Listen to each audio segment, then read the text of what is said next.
Assalamualaikum warahmatullahi wabarakatuh. Perkenalkan, saya Diza Zaskia dengan NIM H0712311043 dari kelas Transformasi Digital B.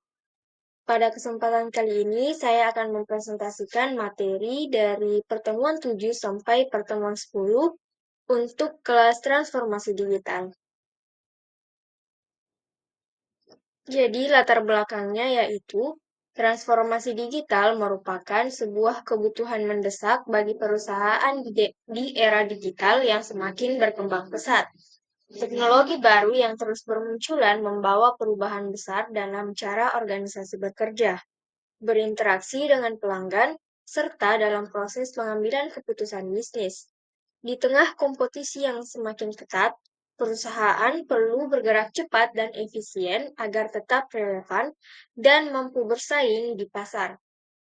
Oleh karena itu, transformasi digital bukan hanya soal pengadopsian teknologi, tetapi juga perubahan mendalam dalam budaya organisasi, struktur, serta bagaimana organisasi mengelola sumber daya manusia dan proses bisnis. Selanjutnya, rumusan masalah. Yang pertama, bagaimana mengidentifikasi kebutuhan teknologi yang relevan untuk transformasi digital.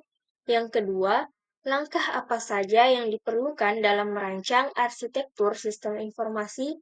Yang ketiga, bagaimana mengelola perubahan budaya organisasi akibat adopsi teknologi baru. Yang keempat, apa tantangan utama terkait teknologi, keuangan, dan sosial dalam transformasi digital? Yang kelima, bagaimana mengelola keterbatasan sumber daya alam proses transformasi? Yang keenam, risiko apa yang mungkin muncul dan bagaimana mengatasinya? Dan yang terakhir adalah bagaimana menyelaraskan strategi digital dengan tujuan bisnis organisasi. Selanjutnya, tujuan. Yang pertama, mengidentifikasi kebutuhan teknologi dan merancang rencana implementasi transformasi digital. Yang kedua, merancang arsitektur sistem informasi untuk meningkatkan efisiensi dan pengambilan keputusan. Yang ketiga, menganalisis perubahan budaya dan struktur organisasi akibat transformasi digital. Yang keempat, mengeksplorasi tantangan dan risiko serta solusi yang dapat diterapkan. Yang kelima, mengevaluasi aspek keuangan dan sosial dalam transformasi digital. Dan yang terakhir, memberikan rekomendasi strategi untuk mengelola perubahan dan memaksimalkan hasil transformasi. Selanjutnya, manfaat. Yang pertama, meningkatkan efisiensi operasional melalui otomatisasi dan sistem berbasis data. Yang kedua, memperkuat keunggulan kompetitif di pasar. Yang ketiga, meningkatkan kualitas dan kecepatan pengambilan keputusan. Yang keempat, membentuk budaya organisasi yang lebih adaptif terhadap perubahan. Yang kelima, mengoptimalkan pengelolaan investasi teknologi. Yang keenam, meningkatkan kesejahteraan sosial dan loyalitas karyawan. Dan yang ketujuh, memastikan kesuksesan implementasi transformasi digital secara menyeluruh. Bab 1, mengidentifikasi kebutuhan transformasi digital dan rencana implementasi dan perancangan arsitektur sistem informasi untuk transformasi digital. Nah, di sini saya memiliki 7 subbab untuk materi di bab 1, yaitu yang pertama, dasar-dasar transformasi digital dan analisis kebutuhan organisasi. Yang kedua, perencanaan strategis dan roadmap transformasi digital. Yang ketiga, perancangan arsitektur enterprise dan sistem informasi untuk transformasi digital. Yang keempat, implementasi teknologi dan platform digital enable. Yang kelima, manajemen perubahan dan transformasi budaya organisasi. Yang keenam, tata kelola dan manajemen risiko transformasi digital. Dan yang ketujuh, evaluasi dan pengukuran keberhasilan transformasi digital.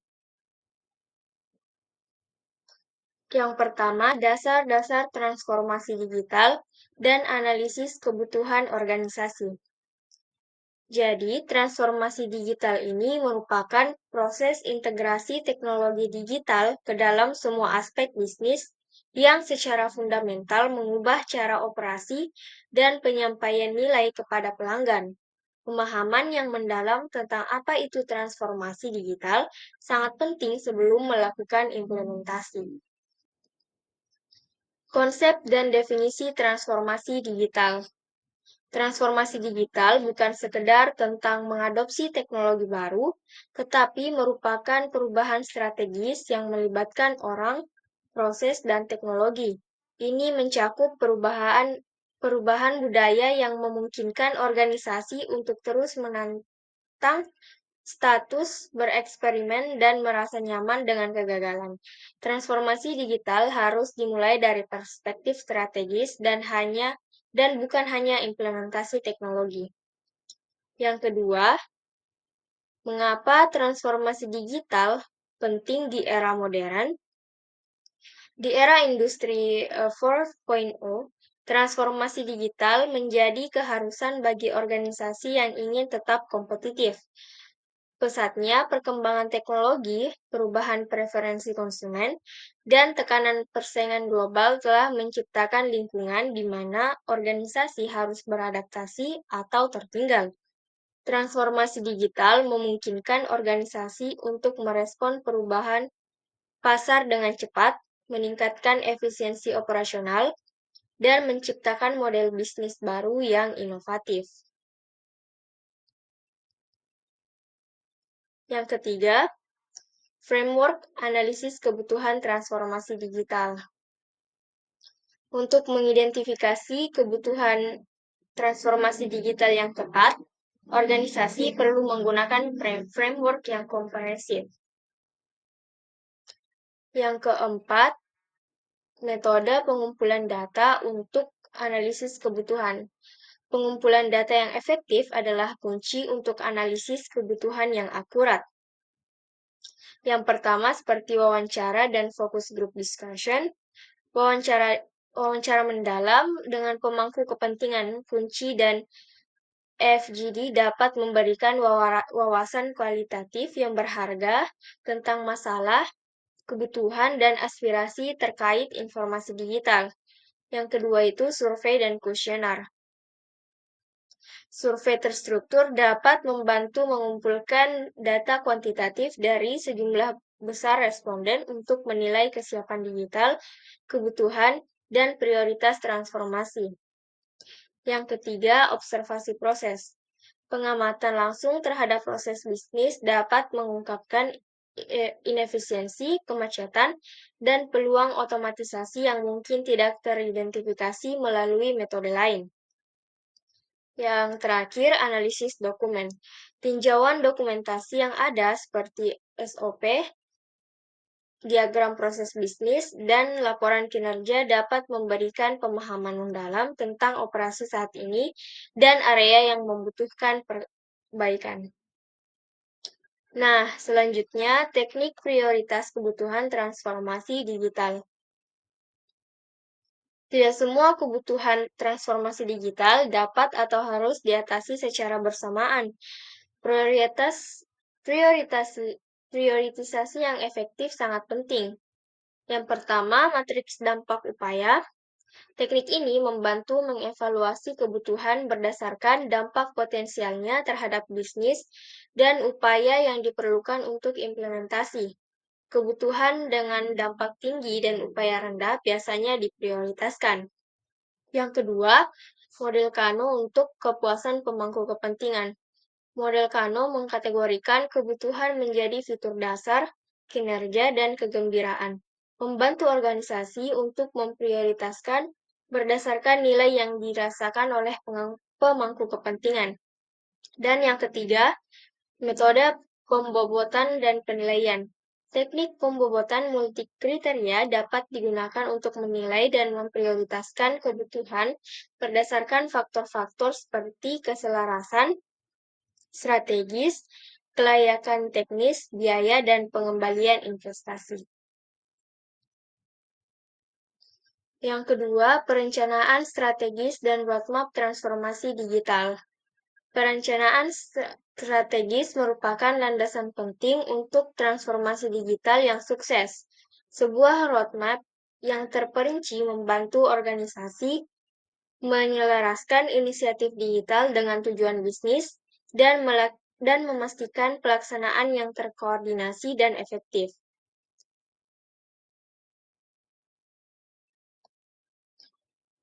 Yang pertama, menyelaraskan transformasi digital dengan strategi bisnis. Transformasi digital harus berakar pada strategi bisnis yang jelas untuk memastikan bahwa inisiatif digital berkontribusi pada tujuan jangka panjang organisasi. Yang kedua, komponen utama roadmap transformasi digital. Roadmap transformasi digital yang komprehensif harus mencakup berbagai elemen yang saling terkait. Nah, selanjutnya yang ketiga, perancangan arsitektur enterprise dan sistem informasi untuk transformasi digital. Arsitektur enterprise yang kokoh dan sistem informasi yang terintegrasi adalah fondasi teknis untuk transformasi digital yang sukses.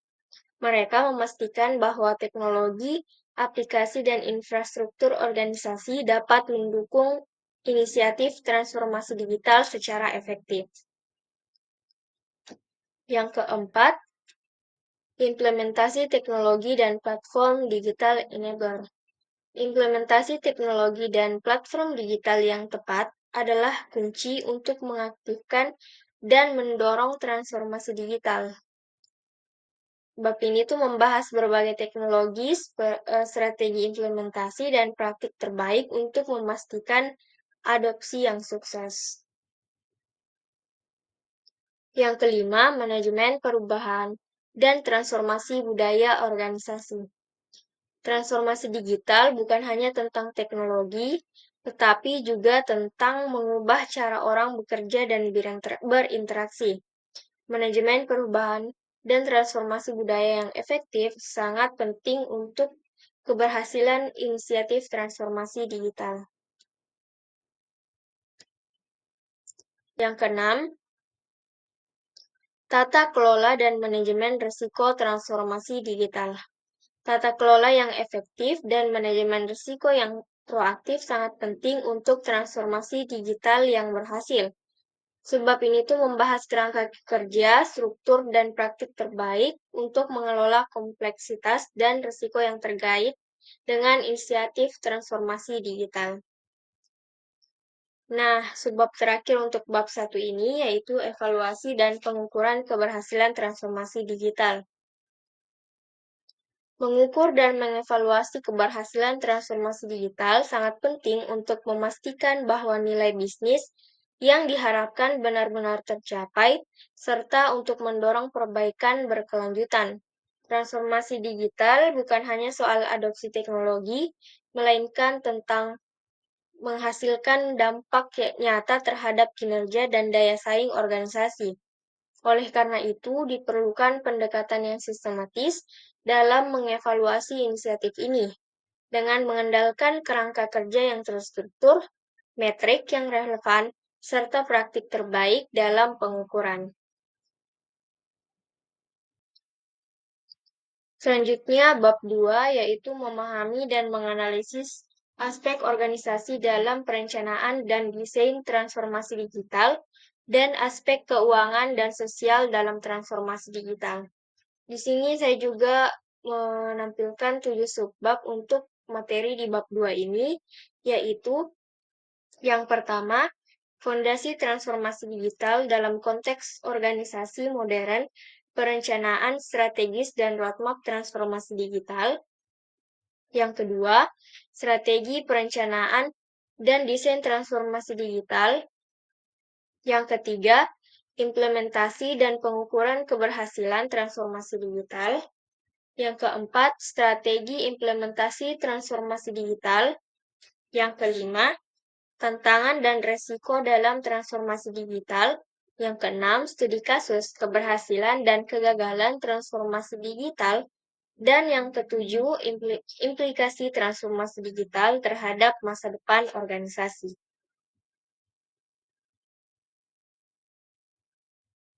Nah, yang pertama, fondasi transformasi digital dalam konteks organisasi modern. Transformasi digital telah menjadi imperatif strategis bagi organisasi di era disrupsi teknologi. Berbeda dengan sekedar digitalisasi yang mengubah proses analog menjadi digital, transformasi digital merupakan perubahan mendasar pada model bisnis, budaya, organisasi, dan proporsi nilai yang didorong oleh teknologi digital. Fenomena ini telah mengubah landscape kompetitif secara dramatis, sehingga organisasi yang tidak mampu beradaptasi berisiko menghadapi obsolescence dalam ekonomi yang semakin terhubung dan berbasis data. Yang kedua, strategi perencanaan dan desain transformasi digital. Perencanaan strategi transformasi digital dimulai dengan pemahaman mendalam tentang disrupsi digital dalam industri dan posisi organisasi dalam landscape kompetitif. Analisis ini harus mencakup tren teknologi yang relevan, perubahan perilaku pelanggan, dinamika kompetitif, dan potensi ancaman dari pendatang baru digital. Framework seperti analisis political, economic, social, technological, environmental, legal, dan analisis five forces border dapat memberikan struktur untuk nilai lingkungan eksternal.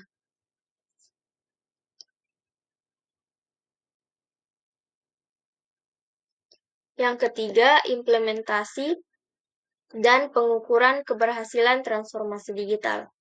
Implementasi transformasi digital semakin banyak mengadopsi prinsip dan praktik Agile untuk mengatasi kompleksitas dan ketidakpastian yang melekat dalam perubahan digital.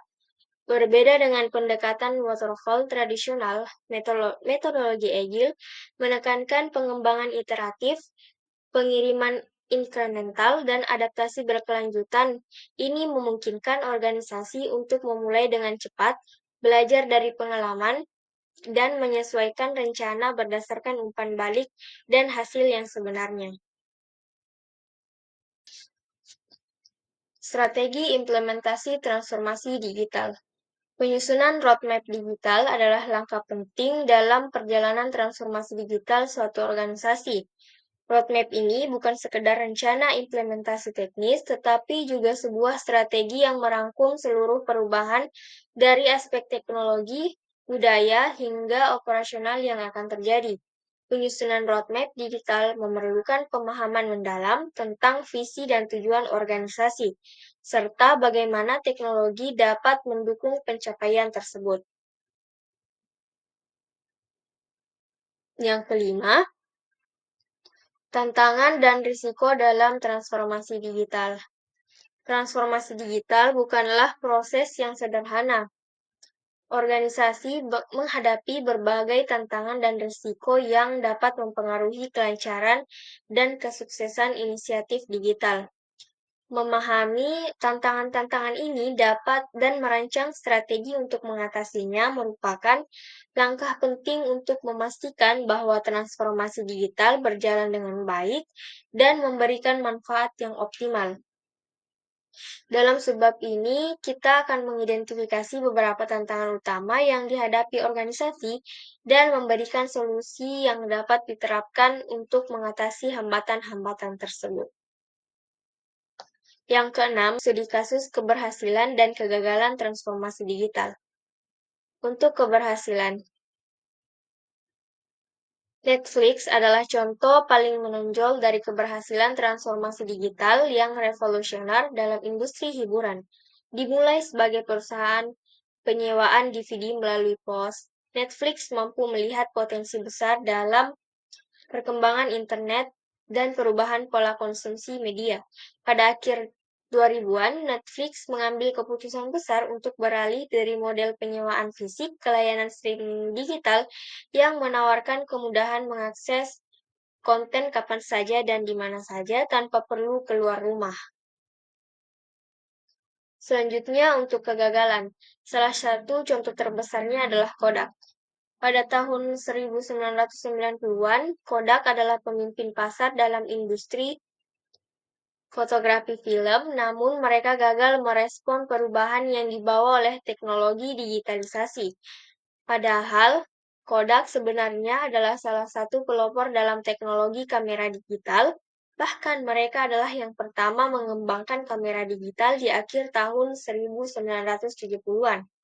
Namun, karena keterikatan mereka pada model bisnis lama yang mengandalkan film fotografi, Kodak tidak melihat potensi pasar yang besar untuk untuk kamera digital dan perangkat penyimpanan gambar digital. Yang ketujuh, implikasi transformasi digital terhadap masa depan organisasi. Transformasi digital tidak hanya mempengaruhi cara perusahaan menjalankan operasi internal mereka, tetapi juga dapat mengubah seluruh struktur dan model bisnis yang ada. Dengan teknologi yang berkembang pesat, banyak organisasi bertransformasi menjadi entitas yang lebih data-driven, lebih agile, dan lebih terhubung dengan ekosistem digital global. Transformasi ini membawa peluang besar untuk meningkatkan efisiensi, tetapi juga memunculkan tantangan baru yang harus dikelola dengan bijaksana. Nah, selanjutnya kesimpulan untuk kedua bab yang sudah saya jelaskan sebelumnya. Transformasi digital merupakan langkah krusial yang harus ditempuh oleh organisasi untuk dapat beradaptasi dengan perkembangan teknologi yang semakin pesat. Proses ini melibatkan bukan hanya penerapan teknologi baru, tetapi juga perubahan menyeluruh dalam struktur organisasi, budaya kerja, dan cara perusahaan menjalankan proses bisnis.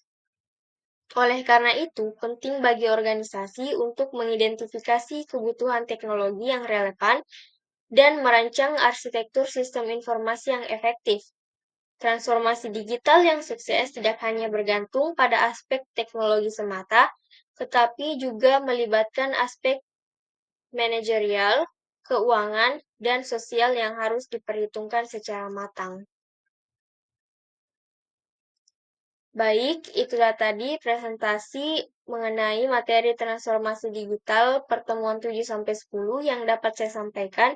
Mohon maaf atas banyaknya kekurangan. Terima kasih atas perhatiannya. Wassalamualaikum warahmatullahi wabarakatuh.